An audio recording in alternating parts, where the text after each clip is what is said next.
साहेबांची शेवटची निवडणूक आहे, नातवाकडे लक्ष द्या असं काही जण बोलत आहेत। पण मी पुतण्या असलो तरी मुलासारखाच आहे, अजित पवारांचं बारामतीच्या लोणी भापकर गावात वक्तव्य।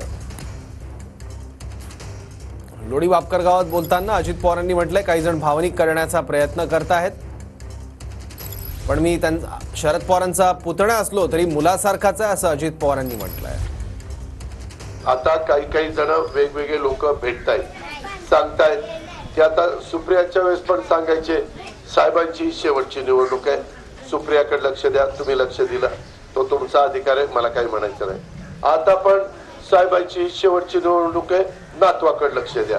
याला म्हणलं कमीट कठीणच झालं, पोरग सोडलं की एकदम नातूच काढलाय। म्हणजे मी मुलासारखाच आहे ना, पुतण्या असलो तरी मुलासारखाच आहे।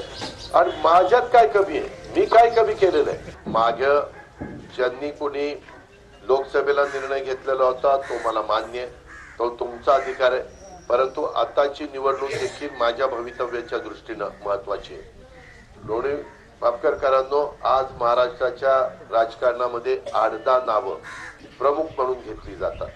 मी ती नावं पण तुम्हाला सांगतो। एक उद्धव ठाकरे, दुसरं राज ठाकरे, तिसरं नाना पटोले, चौथं बाळासाहेब थोरात, पाचवं जयंत पाटील, सहावं एकनाथराव शिंदे, सातवं देवेंद्र फडणवीस, आठवं अजित पवार, त्याच्यानंतर 9वं आणखीन कोण, ह्याच्यातले म्हणजे असे 8-10 नावं आहेत, ह्याच्यापेक्षा जास्त नावं नाही। तिथपर्यंत पोहोचायला काही वर्ष घासावी लागतात।